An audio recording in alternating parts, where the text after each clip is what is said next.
Hello mga kasolid, so binisita natin si Boss Alemian Abellanes, yung isa sa matinding box maker ng Bayombong, Nueva Vizcaya. So meron siyang sariling na imbentong subwoofer, yung natawag na bazooka, inspired by Void, yung nakikita nyo sa ibang bansa na malalaking box. Tapos meron din siyang sariling line array na ginawa at saka binebenta. So pakinggan natin yung sound check niya. Yan. Tapos interviewin na rin natin. Thank you. Hello mga kasolid. Good morning na ba or good morning pa lang. So nandito ako kay Boss Lem, yung box maker dito sa Bayombong, Nueva Vizcaya. So nanggaling ako sa Cagayan. Since madadaanan ko naman dito, dumaan na ako kasi bibili ako ng dalawang subwoofer speaker sa kanya.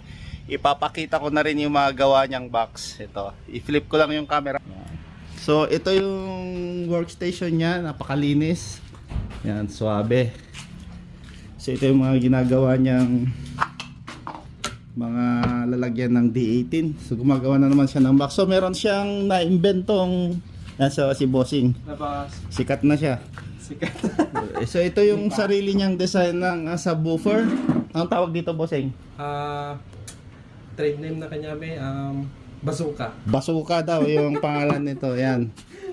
So papakita ko yung finish niya. Yan. Legit, napakaganda. Alright, kuskusin mo.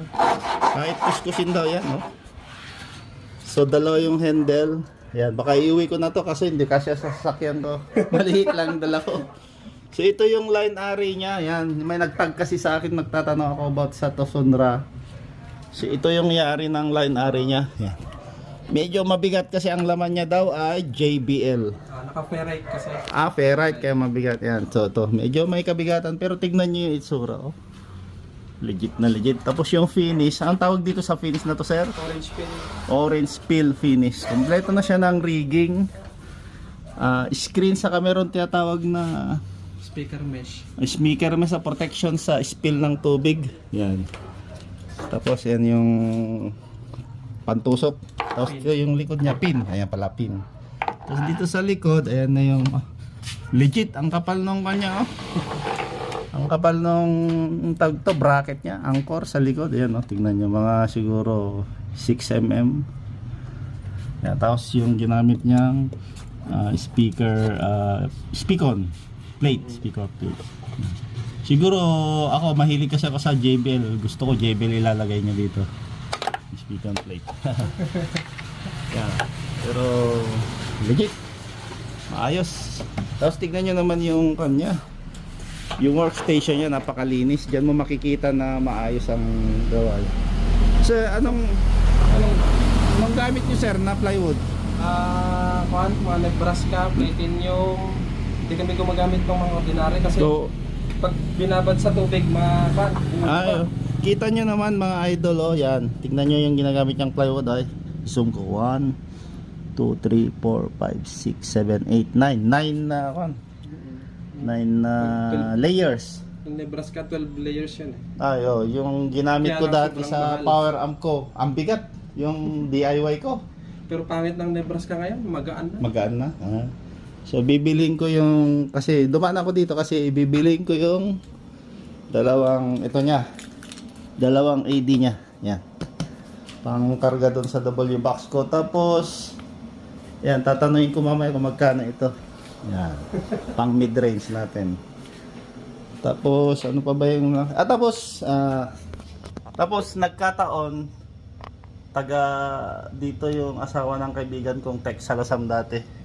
Kapatid niya, si Sir Rolly Aliado, yan. Hindi ko pa siya nakita kasi kauwi ko pa lang dun eh. So, that's it guys. Highly recommended yung gawa nyo. Napabilib talaga ako. Yan, no? Parang original. Original nga kasi siya ang nag-invento daw nito. So, in the future, nakabili na kasi ako ng walong W box ko. In the future, malay natin kung magka-budget ulit. Pagawa tayo ng sarili niyang design. Tapos yan, legit. Mas maganda sa event sana. Ay, oo. Kung maririnig yun. Oo. Narinig ko na eh. 6 na peraso lang. Oo. Sos, Diyos ko. Okay, that's it guys. Maraming salamat, boss. Thank you. Solid. Yan yung laman ng array guy na nandito. Line array speaker nandito is JBL. Yan, 12 inch pero itong pinakita niya sa akin ay 10 inches. And it was a $1,500 Napakabigat. payday. And the warm-up comedian had introduced. Yan. Ito medyo mabigat kasi mas malaki to, 12 inch. 12 inches siguro mga nasa 40 ito or 30. Are you ready for Nabili ko lang. 25 kilos daw, 25, 20. voice? Ted Williams. Ang malabas yung mid-range niya, maganda. People were expecting my help. Ito ang nagulat ako, basuka box. 1,000 watts lang, 4 inches lang yung coil niyan. Ay, Kapag lumalabo. Tapos, nasa 6 inches ang coil niyan. tapos maliit ata yung cable mo eh. Nasa, ayun, sa akin nga, 12 nga eh. 12 ginagamit ko para talagang mabilis yung kuryente. Pag testing lang. In an audience, and I said, "Ladies and gentlemen, the man with the golden jokes, Mike." Because I've never seen Friday. If you recall, I was homeless, so I certainly didn't have a VCR in the Williams. Control. People were just went wild. So when he came out, he grabbed me. We met in center stage, and I thought I was supposed to say, "Mike."